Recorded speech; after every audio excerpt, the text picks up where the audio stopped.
Welcome to all BSc first year student. In last lecture start the topic male reproductive organ. आता या लेक्चरमध्ये आपण बघणार आहे मेल रिप्रोडक्टिव्ह ऑर्गनमधला next point mushroom gland, phallic gland. अप्परमध्ये लेबलिंग आहे बघा mushroom gland and phallic gland. The mushroom gland or the utricular gland consist of number of blind finger. काय प्रेझेंट आहे? Number of blind finger. Like diverticula open कशामध्ये होतात? Anterior end of ejaculatory duct. म्हणजे हे जे glands असतात mushroom gland आणि phallic gland कशामध्ये ओपन होतात? अँटेरियर एंड जो राहतो इजॅक्युलरी डक्टचा. फिगरमध्ये बघा व्यवस्थित लक्षात येईल point. The diverticula are the three types. Diverticula किती प्रकारचे? 3 टाईपचे आहे. First is a long cylinder tubules known as a utriculi majores or the peripheral tubules. त्याला काय म्हणतात? Peripheral tubules. Arise from the anterior end. Then short tubules जे असतात त्याला म्हणतात utriculi breviores making up the major portion of the gland. Third is the posterior mid and short but relatively ब्ल्यूबस tubules known as the seminal vesicles. हे 3 जे काय म्हटलेले आहे त्याचे टाईप्स आहे. The next is the phallic gland. Is a large white elongated sac alive structure lies beneath the ejaculatory duct and that opens out near the male genital aperture. कशामध्ये open होतात हे? Male genital aperture. Its function is unknown. Function काय राहते? Unknown. Okay. Then next point is the external genitalia. External genitalia बघा त्याचं point describe करते external जेनॅटेलियाचे. The genital pouch lies below the 9 to 10th abdominal terga. कुठे present असते जेनॅटल? External जेनॅटेलिया कुठे present राहते?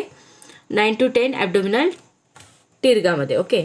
कंटेन करते dorsal anus and ventral male genital opening. काय कंटेन करतात?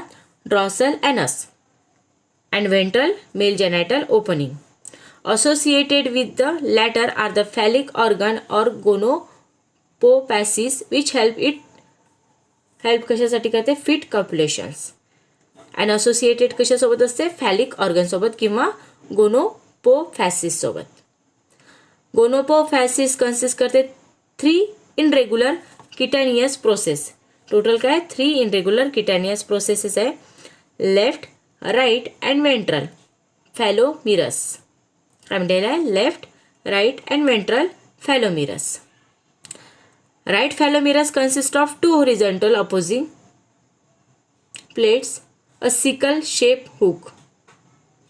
सर्वात पहिले काय म्हणलेलं आहे? राईट फॅलोमिर कन्सिस्ट करते 2 horizontal opposing plates, a sickle shape hook राहते. Then right phallomere possesses a broad base and from which arise several lobes or arms. Left ठिकाणी फॅलोमियरचे असतात त्या ठिकाणी काय म्हटलेलं आहे बघा. तुम्हाला जो पहिला पॉईंट सांगितला मी सर्वात पहिला ए नंबरचा जो फर्स्ट पॉईंट आहे राईट फॅलोमियर्स कन्सिस्ट करते 2 horizontal opposing plates. Opposing plates दिसतात फिगर नंबर ए मध्ये बघा. ओके. जी फिगर नंबर 4.20 मधली ए नंबरची फिगर बघा. द राईट फॅलोमियर्स कन्सिस्ट करतात 2 horizontal opposing plates and sickle shape hook. कशी राहते? Sickle shape hook.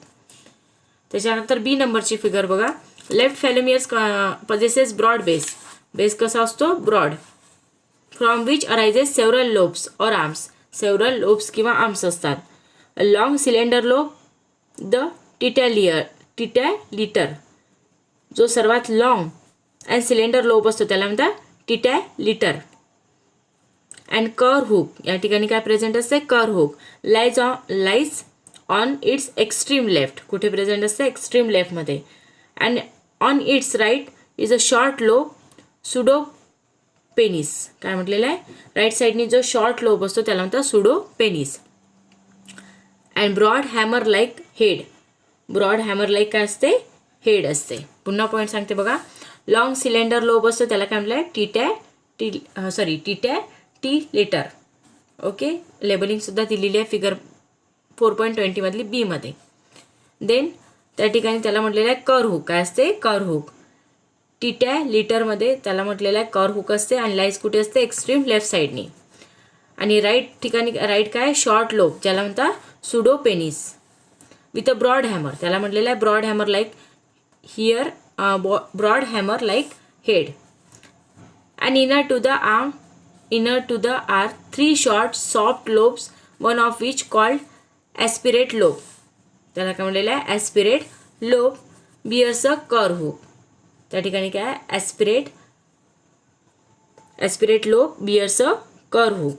The ventral phallomeres is a brown broad plate without lobes. Ventral phallomere जे असतात ब्राऊन ब्रॉड प्लेट राहते आणि विदाउट लोब्स असते. It lies close to the गोनोपियर.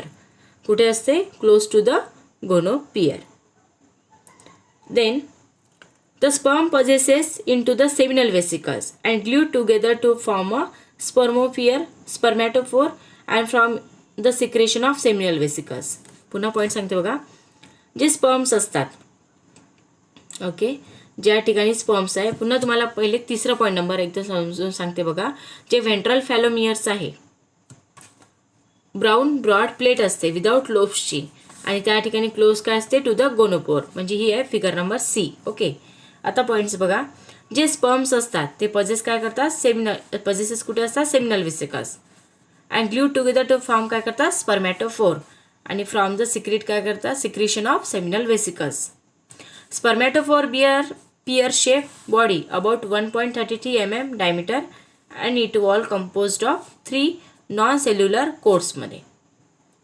The first coat is secrete by secretion of long tubules of uticular gland and sperms follow into it.